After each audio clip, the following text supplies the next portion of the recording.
This week on the show, there are some big changes coming to Amazon Seller Fulfilled Prime. eBay has a major outage, and there's more trouble on the horizon for Canada Post.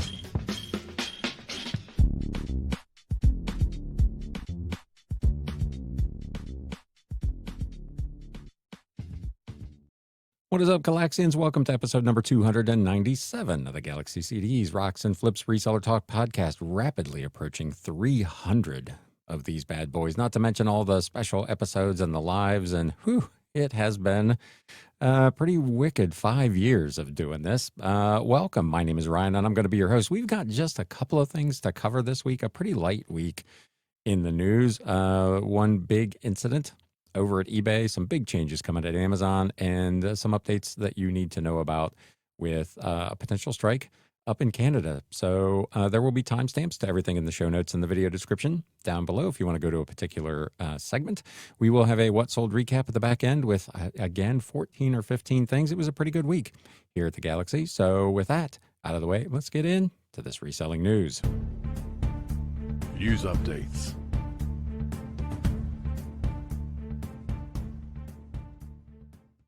We're going to start with some massive changes coming to Amazon Seller Fulfilled Prime. I don't know what the user population is for this. I don't know how many of you, if you are a participant in this program, let me know in the comments down below if you're watching on YouTube or listening on Spotify. But they had this program at one time, then they stopped it, then they reintroduced it. And now they have decided, since it has been running for a while and they've got a better grip, I guess, on how people are performing within it, they're going to make some changes. So this refers to Seller Fulfilled Prime. These are changes that are coming on June 29th of this year, and they are major changes, according to this article over on Value Added Resource. Again, these will be linked in the show notes and the video description down below. Some of the things that they're instituting will be minimum shipment requirements and more. The changes were announced in a post on the Amazon seller community. Update to U.S. Seller Fulfilled Prime and Premium Shipping Program policies. We wanted to let you know that we're making some updates to our Seller Fulfilled Prime and Premium Shipping policies. In October of 2023, we reopened Seller Fulfilled Prime to new seller enrollment with updated program requirements. Since then, we've gathered data on program performance and listened to sellers' feedback, Amazon said, to provide additional clarity, address frequently asked questions, and help sellers succeed in SFP to consistently meet consumers' evolving expectations and ensure that the Prime badge and premium shipping continue to represent the experiences that customers have grown to trust and expect, partially because Amazon continues to broaden the horizons of those programs. We are updating Seller Fulfilled Prime and Premium Shipping Program policies, again, effective June 29th. Additionally, they say to protect your account health when Amazon is setting promises on your behalf, Seller Fulfilled Prime and Premium Shipping offers will now receive on-time delivery rate, or OTDR, protection from late deliveries if shipping settings automation is enabled on your shipping template. You've purchased shipping labels marked as OTDR protected when using Amazon Buy Shipping or VICO, and you have shipped on time. So as long as you do all of that, they say you will be protected. Let me know if you've run into any issues with that. Again, if you use this particular program from Amazon. We designed these tools. They continued to set accurate delivery dates, reduce late deliveries, and to meet or exceed the minimum OTDR requirement. Even if you do not use these tools, if there is a major disruption event that impacts all sellers shipping to a specific region as determined by Amazon, Amazon will not count deliveries that are late as a result in your OTDR. So weather-related hurricanes, tornadoes, floods, earthquakes, those sorts of things. For more details, go to on-time delivery. Here is a summary of the changes. These are fairly detailed. I'm going to cover them reasonably deep. I'm probably not going to read all this because it is a lot. And again, I don't know how many people actually participate. There is a trial enrollment and graduation. They are making some changes there. Program trial limits. There will now be a maximum limit of 3 attempts to pass the Seller Fulfilled Prime trial per calendar year. If you don't pass the trial, you may restart it as long as you pre-qualify for the program's 30-day trial period. Any attempt before the effective date of the policy changes will not count towards this limit.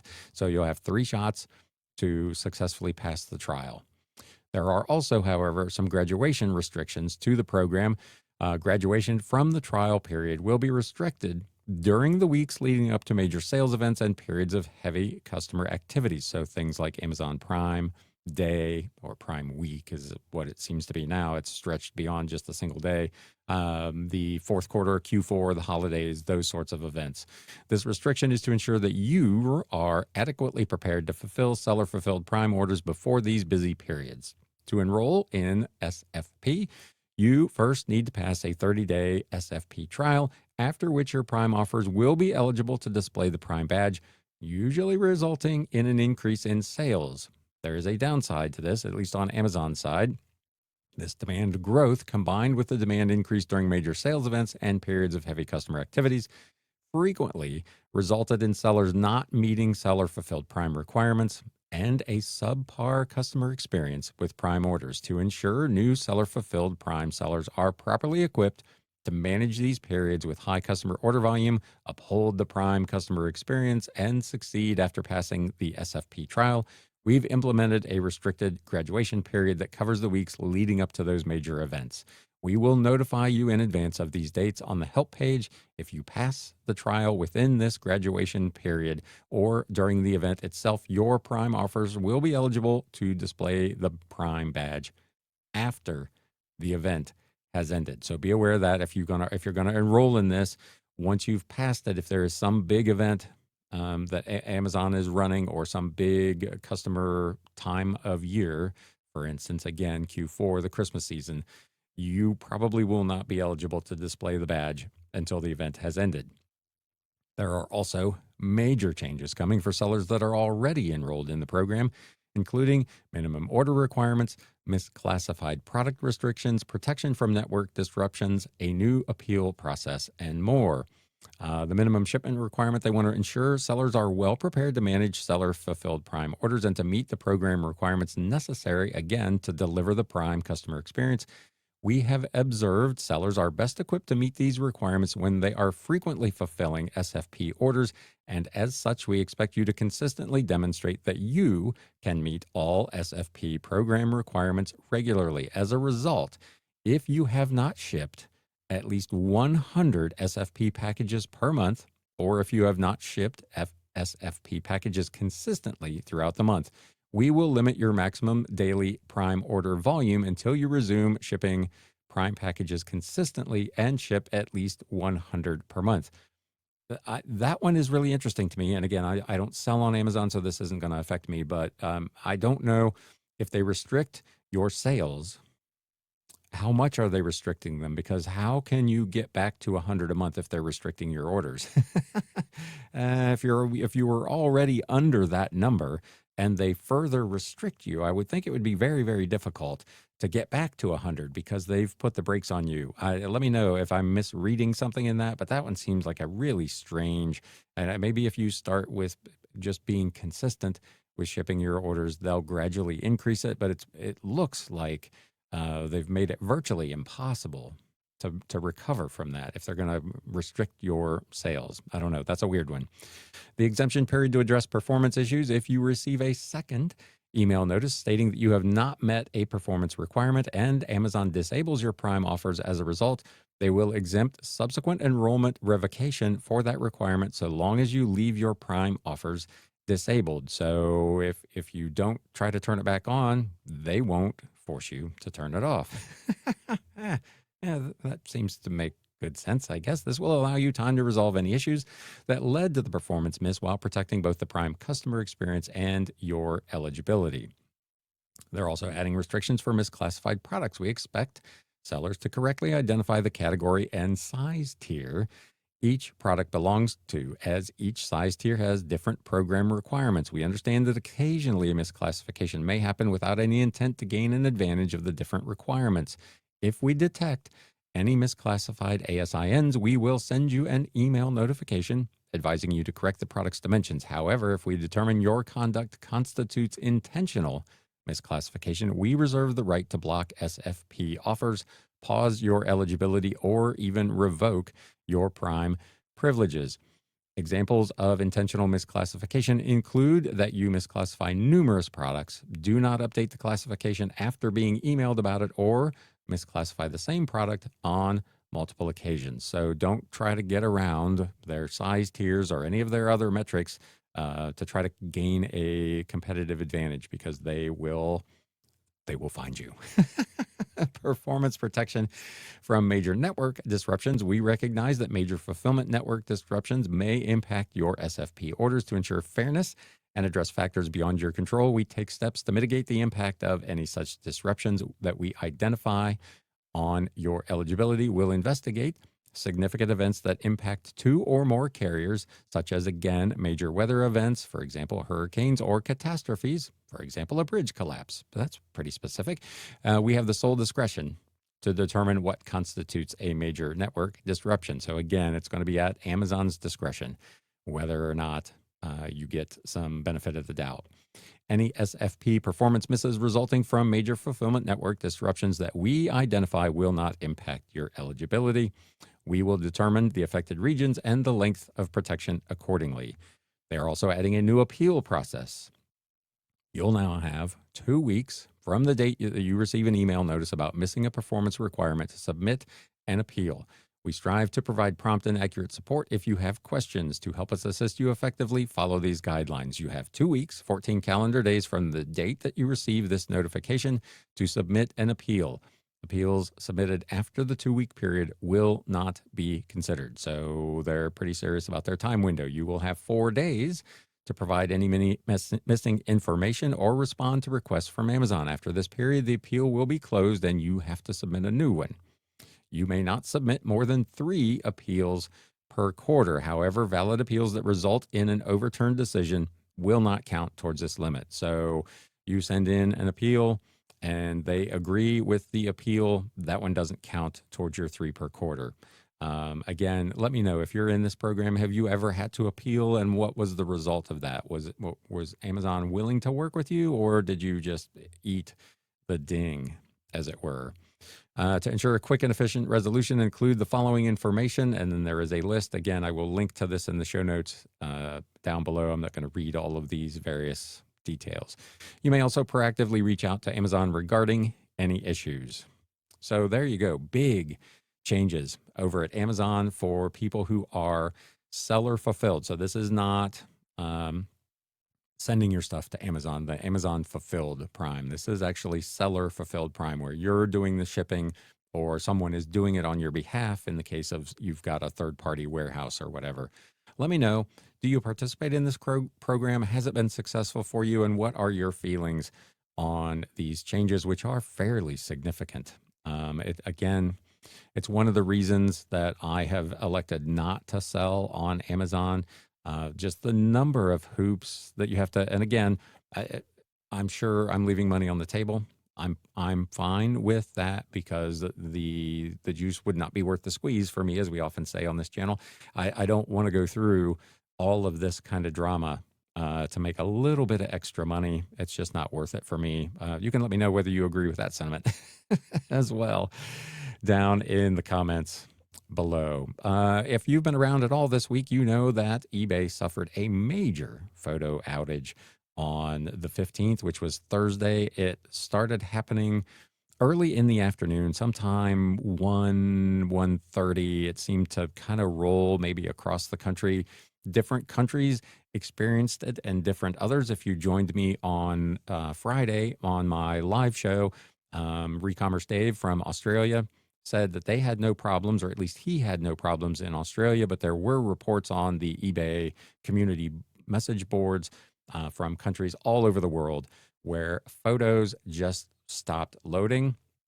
My first inkling that there was an issue was I was in the middle of doing listings, and all of a sudden it was uploading just like blank black squares on the mobile instead of the photos that I put in. And I thought maybe it was just a quick glitch. I signed out, signed back in, reset my phone, and was still getting the same thing. And then when I went to search for some other items, I noticed that even in search and when looking at items after the search, a lot of photos were missing, and that continued to get worse for probably an hour where every time I looked, more and more photos were gone. I went into my desktop and was scrolling through my pages of 11,000 plus listings, and probably 75% of them did not have photos at that time. Many sellers were, of course, very concerned that this was going to be a second occurrence of eBay losing all of our photos. I was, to be fair, I was a bit nervous. I think I mentioned on my Instagram post at Galaxy CDs Rocks when I posted about this particular event. I have 11,000 plus listings, an average of 10 photos probably per listing, some a little less, some a lot more. This would have been a major, major problem for me. They never have really explained what went wrong other than to say that it had been resolved. It was down for 3 to 4 hours. There was a lag between the time where photos began to appear again on listings, and sellers reported that they were now able to update or upload photos to listings or to drafts. I had a couple of sellers that reached out that said the photos that they had saved with drafts took even longer to update. So this was kind of a kind of rolled in a wave and rolled out in a wave. It was a bit messy. Obviously, probably impacted sales pretty significantly for that afternoon. I know I mentioned again in my Friday live, my Thursday afternoon and into the evening was one of the slowest periods I can recall. I didn't even get any watchers on items during that time period, which makes pretty good sense, really. If you go to look at something to potentially make a purchase and there's no photos, there's no nothing. I talk about it all the time where I feel like it's important to have as many photos as possible. You go to look at an item and there's no photos, I'm just done. I'm out. And when you go to eBay and you see nobody has any photos, you probably just leave completely. A lot of sellers reported that Thursday was a very, very slow day. So let me know how freaked out were you over this issue. It was a rough one. It did affect, again, most listings across the globe. Some listings showed no images at all. Some loaded the main image, but the other thumbnails were blank. Some were just blank altogether. It was very, very messy and very concerning. And initially, eBay was not particularly responsive to it. There was no indication that they were even fully aware that it was going on, despite literally probably dozens, if not hundreds of posts on the technical issues part of the community board over at eBay. So the complaints were flooding in there. It was pretty amazing. To their credit, they did get it fixed reasonably quickly. Photos were back pretty fast, but it was essentially a lost afternoon for a lot of folks who did not make any sales and were not really able to complete any listings. I talked about it again in that Friday live. Thursday was essentially a wash for me. I had a power outage here in the Batcave. My whole neighborhood, not just me, the whole neighborhood had no power for about 3.5 hours in the morning. So I was dead in the water essentially all morning. And then mid-afternoon, I couldn't upload pictures to complete my listings. So Thursday it wasn't terrible. I still managed to get 28 listings done because I did catch up a few in the evening, but it was a very disjointed day. Let me know how that went for you. Speaking of eBay, they hinted, or at least seemed to be hinting, over in the UK through a survey and a roadshow that simple delivery over there may be expanding to business sellers as well as private sellers. The eBay UK community forum is buzzing with speculation that simple delivery could soon expand to business sellers, as recent survey and executive comments point to a potential future roadmap for that managed shipping offer. A community member shared details of a recent eBay survey they received that showed particular interest in gauging business seller sentiment about shipping costs. The writer said, "I got an invitation to fill in an eBay survey today. On this account, it was mostly very bland gobbledygook about all eBay's nefarious, high-minded enhancements." That sounds like somebody after my own heart. One thing that worried me as a business seller, they continued, was how often they tried to get me to say affordable postage options was the most important thing to me. That option turned up in about a half a dozen similar-ish questions where you must select one as the most important, and in each case, The other choices were totally banal and trivial. They obviously want to be able to report that their business sellers view affordable postage options as their number one priority. It's only a short step from there to bringing simple delivery on for business sellers too. I couldn't go back and see all the questions, but here is an example of one. See how it is weighted: 7 kind of nothings and affordable postage options. This is not a good sign. Might be very hard to read that screenshot, particularly if you're watching on your phone. But it's clearly, as is the case with a lot of these surveys that come from the sites themselves, the questions tend to be a little bit leading. They already have a pretty good idea where they want to take us. And they just are trying to get enough people to go along with that direction that they can show this and say, hey, look, our sellers said affordable shipping was super important to us. U.S. sellers reported receiving similar survey questions back in January, also suspecting that it may be a hint that eBay is looking for ways to expand managed shipping to new markets and new seller cohorts in the near future. The concerns in the UK were further exacerbated by comments made by a high-level management person at the recent eBay Roadshow in Edinburgh, where they reportedly advised that simple delivery was currently only for consumer private sellers and not for business sellers yet. Sellers took to the community chat session to try to get some clarity, but were initially stymied in their efforts, since it was confirmed rather by your chief commercial officer in a speech at the recent Edinburgh Roadshow. Maybe he said more than he should have, he says, but he did say it, and heavily trialed in the incredibly loaded survey sent to some business sellers. The cat is out of the bag. eBay intends to extend simple delivery to at least some business sellers. That's probably a stretch on this writer's part. Clearly, they're thinking about it. I assume they were probably thinking about it from the very start and wanted to start it with the C2C business to see how it went before they went with the going full bore with it. But that's where they're at. Please don't insult our intelligence. They continue with the usual "there are no plans" non-answer. We now know that's not the case. Could you please let us know the proposed timetable for this utterly ridiculous and unwelcome development?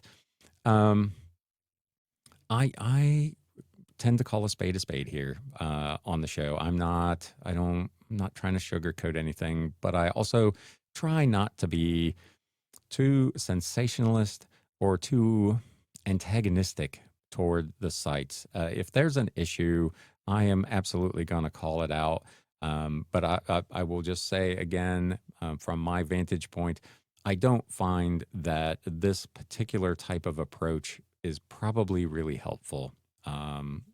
Yes, maybe it is utterly ridiculous and unwelcome, but I don't feel like that's the way you get eBay to even really listen to us. Approaching it a bit more diplomatically, with some legitimate questions, expressing some legitimate concerns. I'm totally fine with that.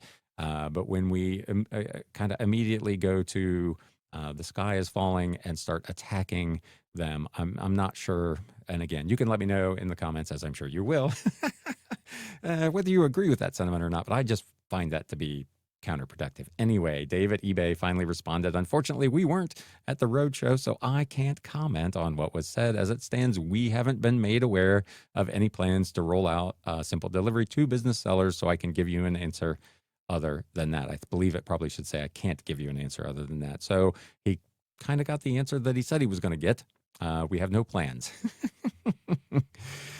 I'll reach out to the Roadshow team and see if I can get any shareable info, and then I'll pass it on. Other sellers pushed back, incredulous that eBay staff could be completely unaware of both the survey and the comments made at the Roadshow.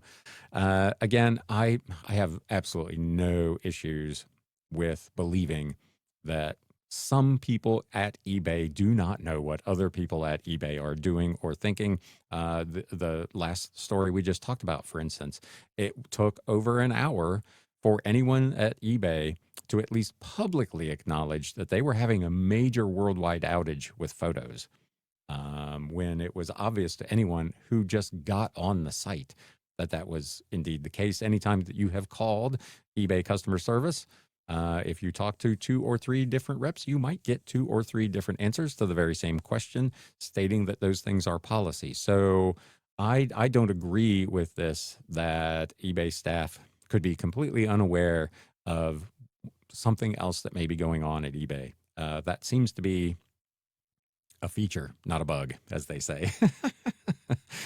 Anyway, someone did come on finally to say I spoke to the Roadshow team. Simple delivery was spoken about as the new way that C2C sellers will ship their items. However, business sellers will continue to have the flexibility to ship items in the way of their choosing.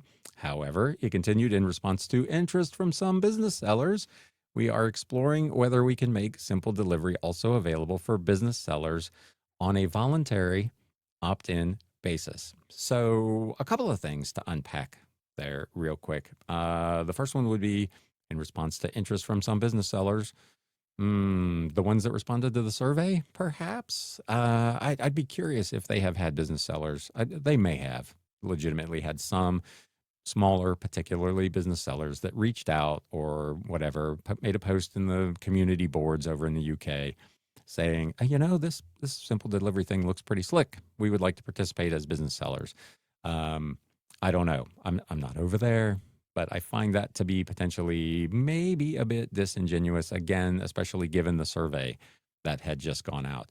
I will give them credit, however, if they do decide to implement it and they do it in the way that was mentioned here, voluntarily and opt in, not opt out, which is one of my big problems with eBay with these kinds of programs. I would be totally fine with that. Expanding that program to people who elect to participate in it, I personally would not have any concerns about. As a business seller here in the US, if they rolled this program out and said you can choose to do it or you can choose not to do it, I would probably choose not to. But having the option to opt in to something like that, I think there are people who would opt in and take advantage of it. So, assuming that they follow that roadmap, I'm not sure this would really bother me much. Again, as I always say, if they make it opt out, if it is the default setting that's what you're enrolled in, that I would, of course, have an issue with. They went on to say it's possible the survey you shared was sent to gauge business seller interest in this option. Well, yeah, clearly, because that's something that they want to do. Whether to warrant any further exploration by the business. By that, I mean, I assume he means eBay. As I'm sure you can imagine with a site this big, even small changes can mean a lot of work and time to implement. We send surveys to better understand the needs of our customers so we can ensure feedback like yours is heard.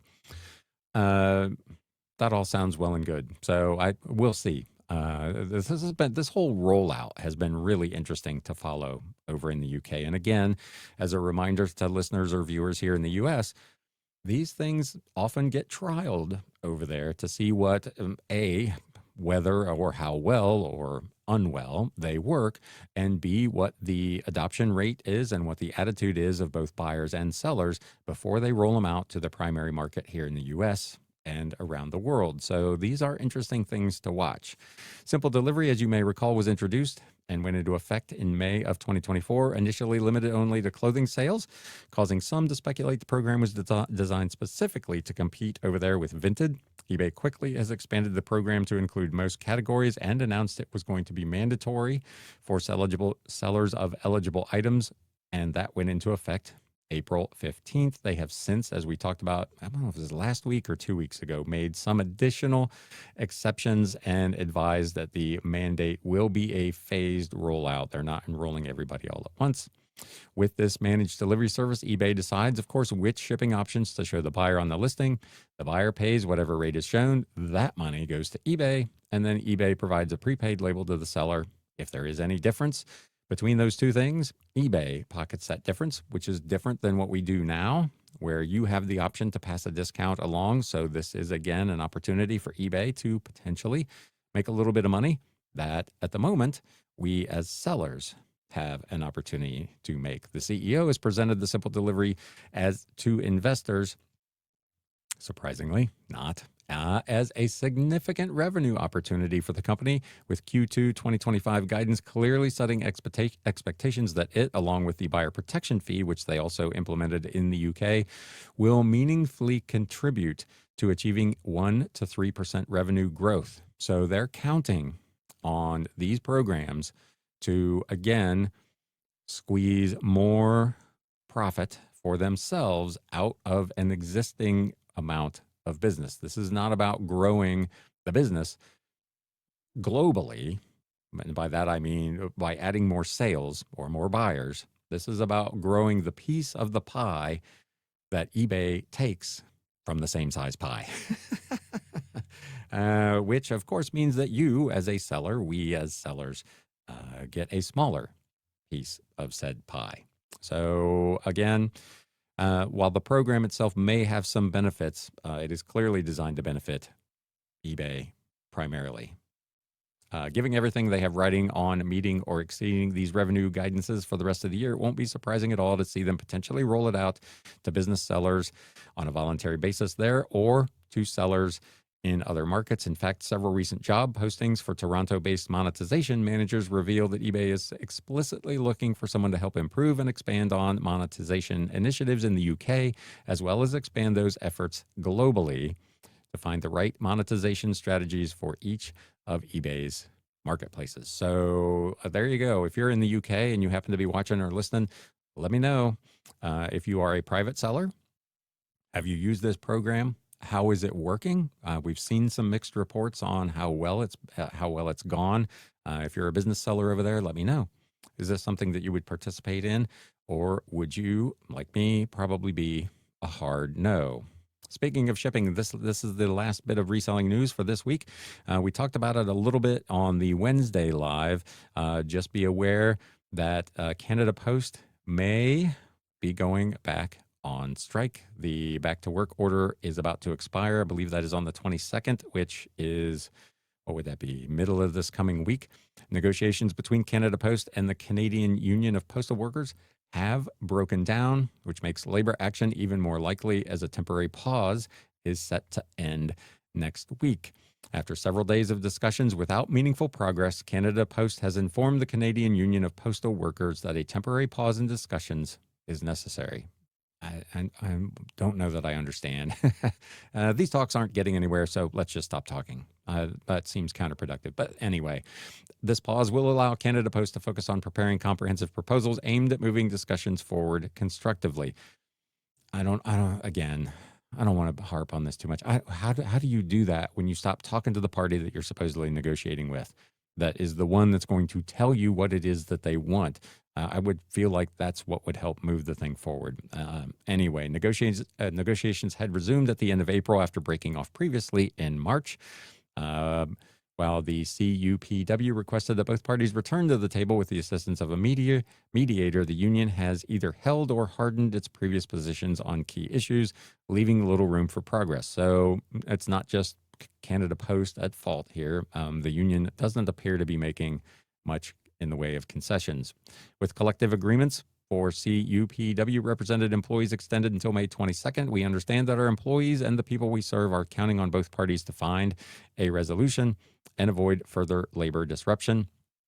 Canada Post has therefore advised CUPW that it will use this pause to prepare proposals designed to help advance negotiations and achieve a much-needed resolution. Any offers we bring forward will reflect the corporation's current realities. We recognize they continue the significant challenges facing the corporation and remain committed to adapting to the evolving needs of Canadians. What this means for your business, we had hoped. They said a collective agreement would be reached by this point, but without new agreements, there is a possibility of a labor disruption on or after May 22nd. We know the ongoing uncertainty is challenging for your business and understand you need to make plans for your operations. Your business requires certainty in our ability to provide reliable service. We want to provide that assurance, but we are preparing for all possible outcomes. So just be aware. The union, of course, says Canada Post is behaving disrespectfully by walking away from negotiations and causing further delays. I'm not sure necessarily that it's disrespectful, but I don't necessarily find it to be particularly helpful. As I mentioned, Canada Post has still not returned to the bargaining table. They said it's the third time they have walked away in this round of negotiations. Every time negotiations break off, any chance at progress is delayed, which was my point initially. You stop talking, you stop learning what the other side's trying to accomplish, you have little or no opportunity to really make much headway. Postal workers can't wait. The public can't wait. CUPW can't negotiate alone, and there is no reason to delay. Canada Post must return to the bargaining table so that we can resolve our issues now. We are over 55,000 strong. If we stand strong and united, we can win. So just be aware that if you, like most of us, ship all over the world, if you ship to Canada, think about how you want to handle this. We talked about, I believe in last week's episode, the pirate ship had sent out a notice that they felt like their simple export delivery probably would not be affected by this. They have subsequently sent out a second notice that, in fact, their simple export delivery will probably be affected by this, and that you probably should not use it to ship to Canada, which I thought was really interesting. So if your business currently ships to Canada, be aware you want to at least look at other options, UPS, FedEx, whatever, whoever you can find that would ship to Canada, or you may want to temporarily do what I did over on Etsy at least and turn off shipping to Canada because I'm not trying to deal with that. eBay has not really said anything. If my assumption is if you use eBay's international shipping program, that's going to be their problem to handle. Your responsibility as a seller, of course, is to just get the item to eBay and they subsequently ship it on from there. So if they elect to leave Canada turned on, I assume they will be figuring out alternative options and that it should be business as usual. So at least at this point, I am not turning off Canada on eBay, but I did do so on Etsy because I ship myself directly. With that, again, let me know what you think of any of that news. I said there wasn't much there, and yet I've rambled on for nearly 37 minutes. So there you go. If you got something out of that segment, please do me a favor. Hit that thumbs up button if you're watching on YouTube and let the algorithm know that that was helpful. With that, let's get into this What Sold.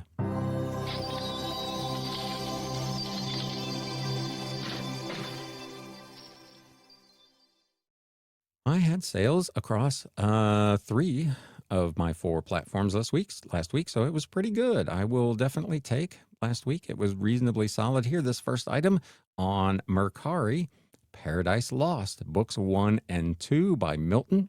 This was Academy Classics edition, published by Allen and Bacon way back in 1916. Little hardcover, 5x7, small little booklet. I picked this up recently as part of a big lot for 38 cents. It sold on Mercari for $20. I paid $2 in fees because they charge a flat 10%. The shipping was not first class. They don't offer that for packages anymore. Ground Advantage, $4.44. Again, 38-cent cost of goods sold. Means my net profit over on Mercari for this sale, $13.18 on a $20 book. I will take it.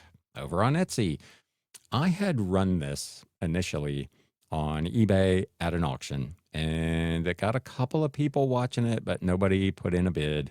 I had it started at $19.99. Really unusual book, another very old one. This is from 1854, Fabiola or the Church of the Catacombs by Cardinal Wiseman, published by the Benziger brothers. Really neat old hardcover book in really pretty remarkable condition for that age. Again, I started it at an auction, ran it for a week at $19.99, got no bidders on it, so I switched it to a fixed price listing at $24.99 and then cross-posted it to the other sites, and it sold over on Etsy. I am still running 10% off over there, so this sold for $22.49. Shipping $5.38. The customer's total with tax $30.59. I paid $2.98 in fees. This sold through the off-site ad program, so I paid an additional $4.18 for the privilege of that. Shipping was, in fact, $5.38. My cost of goods sold on this book was $2.36 as part of a 40-odd book buy that I did recently for about $100. So my net profit, $12.97. This would have been a lot more fun without the ad fee. But as I say every week when I do these, Maybe it's a sale I wouldn't have made otherwise, so I shouldn't complain. I'll take the 13 bucks and get on to the next, which is this one. I picked these up as part of a big buy, a bunch of religious books that I got for 50 cents a piece. I've got this one, the Jimmy Swaggart School of the Bible, Christ the King, 1980 study course in a binder. And, whoops, that's the wrong button. And this one, Jimmy Swaggart School of the Bible, the book of Daniel from 1981 in a binder. I picked up, I think, 6 or 7 of these as part of a big estate clean out. Again, 50 cents a piece. One buyer from overseas bought both of these for $22.99 each, plus shipping. The domestic portion of the shipping was $6.88. So his total on each of these here for me was $29.87. I didn't see what he paid for international shipping, but I would imagine it was probably pretty steep because these things were 3 pounds, 10 ounces a piece in packaging, so probably pretty stout. I paid $4.51 a piece for these in fees. Shipping for the one was $6.88. The other one actually came in a little bit lighter. This one at $6.13, so I made a little bit on the shipping. Cost of goods sold 50 cents a piece. So on the first one, I made $18.73. On the other one, I made a little less than that. 18. What was it? Let me go back. $17.98. So from 50 cents to 18 and almost $19 for these Jimmy Swaggart School of the Bible study guides, binders. I've sold, this is, I think, like I said, I think I got 6 or 7 of these. I sold one previously on an offer for just under $20, which is why we didn't talk about it, because that's kind of my cutoff. But these have been really good. The Jimmy Swaggart stuff is really strong. I think we had one of his Bibles recently. I've had his Expositor Study Bible, which has sold consistently for $40 to $50 or more. So if you're out and about and inclined to be interested in looking at books, the Jimmy Swaggart stuff is definitely worth taking a look at. If you were here with me on Friday, which, speaking of, that's going to be kind of a new thing. I talked about it a little bit in the Wednesday live last week. I am going to try to do an extra live, just a little kind of get together on Fridays where I'll just pack and ship some orders. Last Friday was at 8 a.m. I'm going to move that show around. I may do some a little later in the morning. I may do some early afternoon. So if you're not a subscriber to the channel, please do that. You'll get a notification. You'll see that that show is going to be scheduled. I'll probably schedule them either Wednesday or Thursday and give you a time. But that one is going to be a movable feast, as it were. I'm not going to do it all at the same time. But I showed this book. This sold overnight, Thursday night into Friday. This was the Lay Elder Training Manual, a Korean language paperback published by Abingdon Press back in 2010. Really interesting piece. I talked about it on the show on Friday. This came from an estate where the person was originally from Korea. He was a surgeon here in the U.S. who was also super, super active in his church. I did 2 buys actually at that estate. I went and did my normal run through and bought probably 100 or 115 books. And at the end of the sale, the seller reached out to me and said, if you want to come get the rest of these, I'll make you a really good deal. That's how this ended up being 63 cents as part of a big buy. The buyer paid $24.99 plus shipping and tax, $31.92 total. I paid $4.80 in fees, $2.27 for the promoted listing fee. Again, 63 cents was my cost of goods sold as part of a buyout. $17.29 profit for a Korean language kind of religious book. Interesting piece.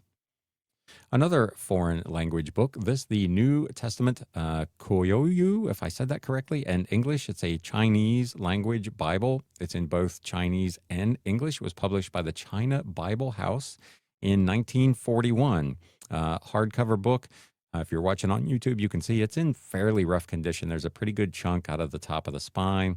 Pages had quite a bit of tanning and some moisture staining, but this is a really, really unusual piece. These in really nice condition are selling well north of $50. Mine was not in tip-top condition. This is another one that I initially ran at an auction. I started it at $24.99. and again, it got some watchers, but nobody bid. So I relisted it fixed price at $29.99 or a best offer of $25, which is what I got, a offer of $25 plus shipping. So I went ahead and sold this. I paid $5.08 in fees, $2.16 for the promoted listing fee. I'm into this book for $1.85 as part of a smaller buy that I did. Net profit $15.91. Two books over on Etsy that oddly had absolutely nothing to do with each other.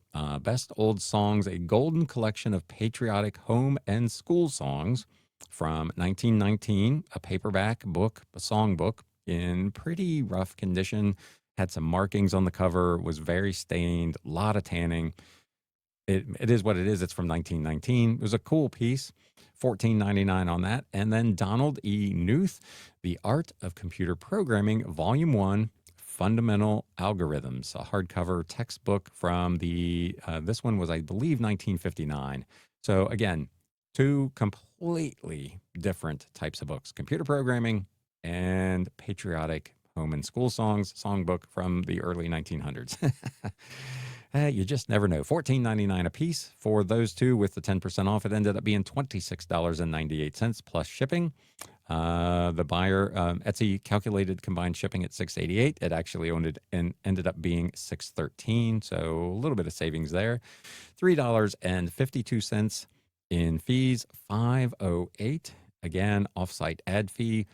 I'm guessing it was The Art of Computer Programming that was probably the book that was found first that triggered the offsite, because I've had a lot of interest in those two books, or three. There's three in that set. I've got a lot of watchers on those. So one or the other of these triggered the offsite ad fee, unfortunately.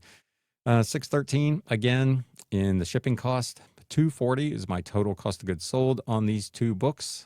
So my net profit, $16.73. Back over to eBay. This was a book from the big 15,000 book lot. So I was into this for 4 whole cents. The Hammer of God by James H. Hunter, a Zondervan Publishing hardcover in its dust jacket from 1965. Reasonably good condition, but fairly difficult book to find. Listed and sold for $27.99 plus shipping. $5.22 in fees, no promoted listing fee. Go me. Shipping cost $4.63. Again, 4 cents cost of goods sold. Net profit a tidy $22.73. Another sale on Mercari. This is one that I got like 3 messages, just like bang, bang, bang, the other night on this. Plutarch's Lives of Illustrious Men by A.H. Clow. Little Brown and Company hardcover from 1908. I got a message that said, when was this book published? And before I was ready to respond and try not to be snarky about it, I got a second message from the potential buyer saying, oh, never mind. I see it's in the title. Thank you. Would you take, I think she offered $25 for this. And I said, I wouldn't do 25, but I would do $28.90. She said, yes, let's do it. So this book from 1908 sold for $28.90 over on Mercari with tax. The buyer paid a total of $31. I paid $2.89 in fees, again, 10%. Shipping cost $6.88 for this book, a pretty heavy book. 50 cents cost of goods sold. Net profit over on Mercari, $18.63. The last, I gotta put a plug in here for Mercari. Let me know in the comments down below. How have your sales been over on Mercari over the last couple of weeks? Because mine have actually been moving in the right direction. To be fair, they're not fantastic, but I've had 4 to 5 sales a week the last couple of weeks on Mercari, and for the longest time, it has been 1 or 2. So I'm pretty pleased with at least the last couple of weeks, knock wood, over on Mercari. Pretty helpful, and as you can see, a couple of fairly reasonable tickets over there as well. So let me know if you're selling on Mercari, how's it going over there? Haven't had a CD in a couple of weeks, so now we got one. The DRE, Gotta Get Paid, a new CD from Nom Records. This was a rap album, out of print, fairly hard to find. I had this listed, I believe, for like $50 or $55. It was a very, very unusual piece. This was part of the big 8,300 CD lot from 3 summers or 4 summers ago. It has been here a long time. It was in my 40% off sale right now. So $35.99 was the selling price on this CD from 4 cents. I will take that. Order total with tax $43.77. I paid $6.43 in fees. Again, just 4 cents cost of goods sold. This CD from, I believe this is from the 1990s. Net profit $29.52. Another one on eBay, another one that if you were here Friday, you've already seen this. The Complete College German by Hofacker and Gente from 1939, published by D.C. Heath, an ex-library hardcover in actually pretty decent condition from that age. $39.99 plus shipping and tax. An order total of $49 for this old German language textbook. I paid $7.15 in fees. This was also from that big lot of books. So 4 cents cost of goods sold. Net profit on this one, $32.80. Foreign language textbooks I will generally look at, as is the case with many things. They're not all big winners, but this is definitely one that paid off. This was a really interesting one. So I was at an estate sale, a potential buyout from a couple of weeks ago. It was one of the ones that I talked about where I cherry picked out 44, 46 books and some other things from.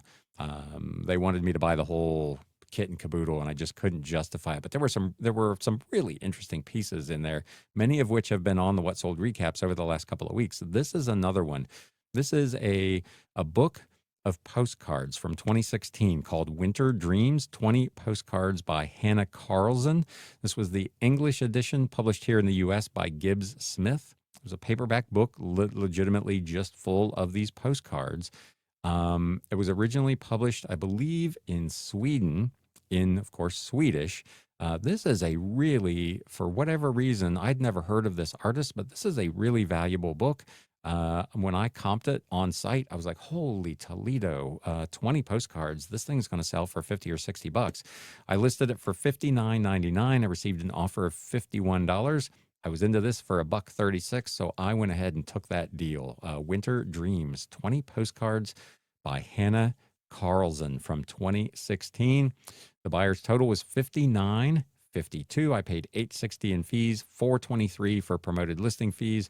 Again, the cost of goods sold, $1.36. These shipped by Ground Advantage, $4.57. My net profit for 20 postcards, $36.87. Winning. Interesting old military book. There were only 500 of these in this particular version, at least, that were published. This is I Served by Don C. and Annette Hall, Airborne Long Range Patrol 51st INF Company. Hardcover illustrated book in really fantastic condition. Again, this was numbered 144 out of 500. When I picked this up, I picked this up last summer at a garage sale for $1. I didn't even comp it. When I saw that it was 144 out of 500, I just put it in my bag. I'm like, I don't even care. It's $1. It's a numbered edition. It's going to be worth some money. I got it home, and it turned out it was worth quite a bit of money. I listed it for $69.99. It got a watcher. I sent out an offer and sold it for $59.49 from a $1 purchase at a garage sale. The buyer's total was $68.89. I paid $9.89 in fees, $4.89 in promoted listing fees. Pretty hefty book, $6.13 to ship.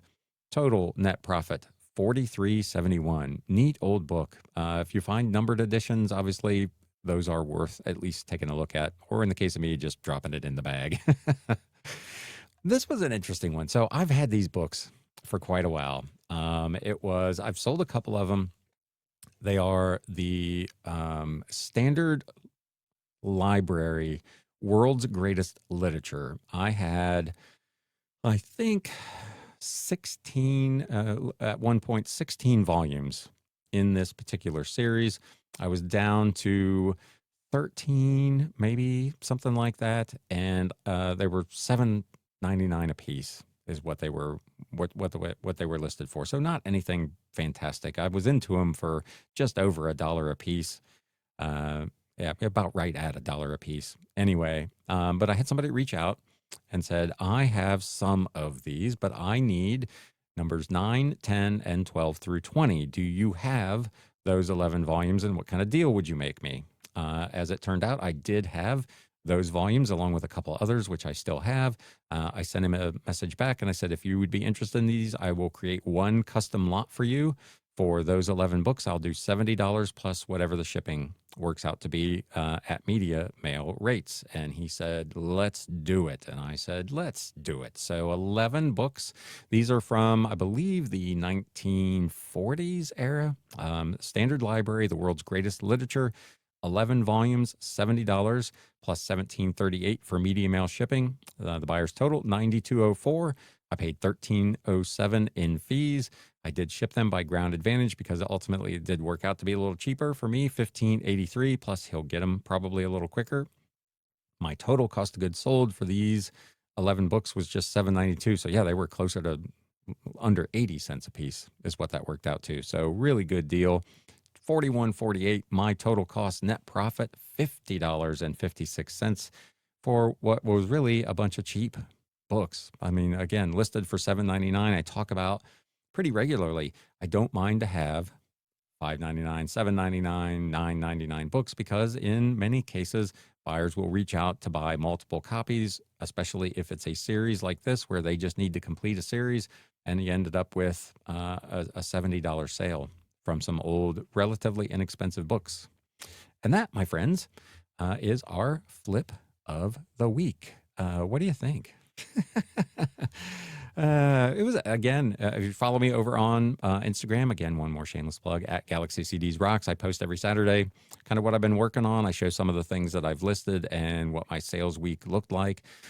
This past week, I listed 140 new items. I sold, I think it was 97 listings. So not too bad. It was a little bit off because of my experience on Whatnot, which will be, again, shameless plug, the topic of our conversation this coming Wednesday on the live.